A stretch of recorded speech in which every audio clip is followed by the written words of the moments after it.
Welcome to our series of videos on the Azure API for FHIR, where we'll talk about interoperability, health systems, architectures, and all things FHIR. Hi, I'm Marc Kuperstein, Senior Director for Microsoft Health Next.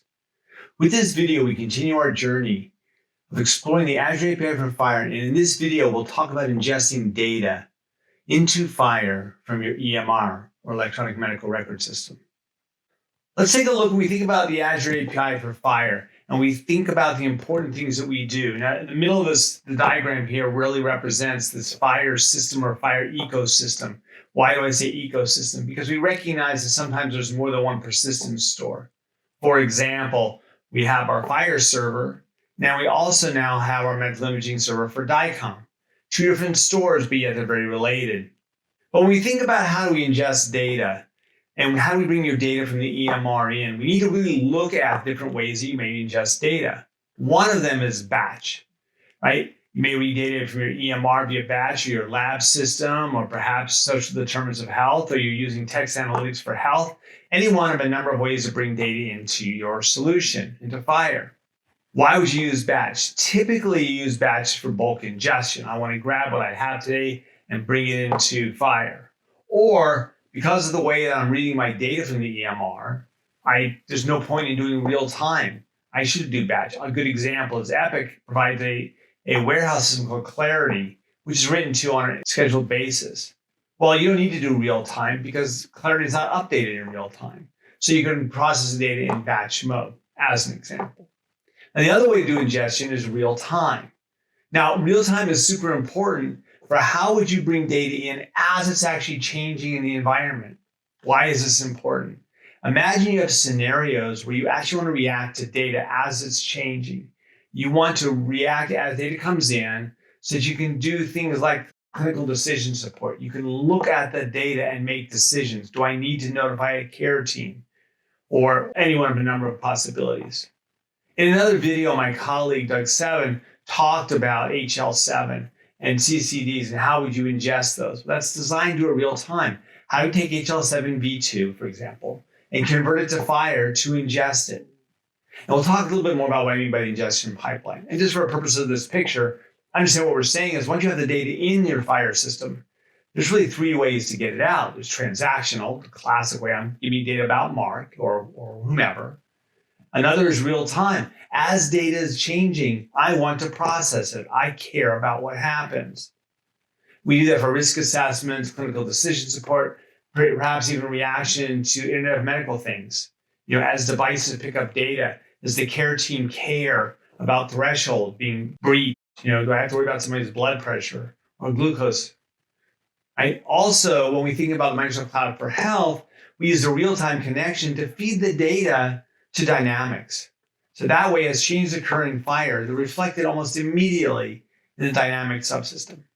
And of course, the last way to pull data out is sort of bulk or batch, what we call research. I'm pulling data out, I'm creating a data set or a cohort of which I want to do analytics over, or I want to just process the data. Perhaps I want to de-identify it, perhaps I don't.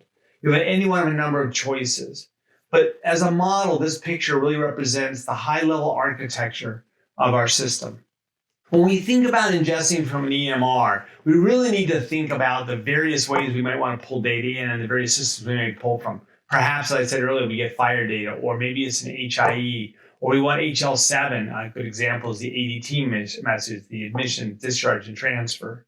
Or perhaps you have comma separated, or you have relational. And the point of this picture is a block diagram of our reference architecture, which we talked about in a prior video, is how is this data going to be processed, and how do you ingest it into the system and process it?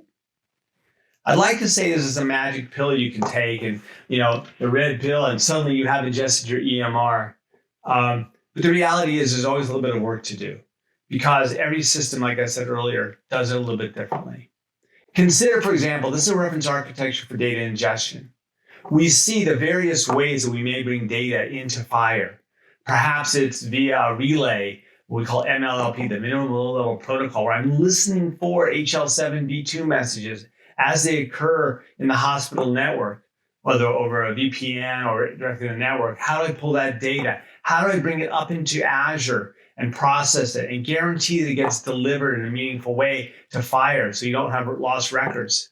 And then, of course, there's workflow, how we do conversion, once it's converted, how do we write it to FHIR. And you can see the list. We have both batch and real-time feeds. We recognize, as I said earlier, that there's a lot of data you want to pull in. And by the way, just because we don't have a tool specifically for your storage format doesn't mean we can't do it. We use tools like our Azure Data Factory shown on the bottom to bring data in to the Azure environment and convert it to a FHIR and then publish it. And one of the things you'll notice in this picture is we talk about enrichment as being the last step before it gets written. I think it's a very important process for you to consider when bringing data into from your EMR into FHIR. Data has all kinds of quality questions. Is your data really clean that's in your EMR? Have your patient IDs all been normalized? Do you need EMPI? Do you want to do deduplication? Do you want to apply terminology services, for example?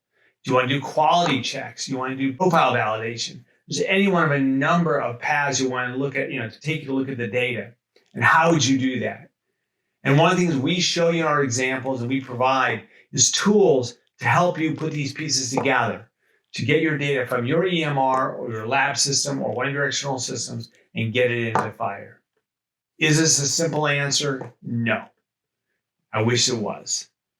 But by having a roadmap for how you do this, we find that we can help customers pretty quickly bring their data from their online systems, their on-prem systems to FHIR, where data can be normalized and checked for quality. And then, of course, use downstream, as we talked earlier, for clinical decision support, or perhaps tied to dynamics, or perhaps you want to run machine learning so you can do risk scoring. Any one of a number of opportunities once your data gets into FHIR. And with that, I'll leave you here. Hope this has helped. Thank you for your time, and we'll see you on the next video.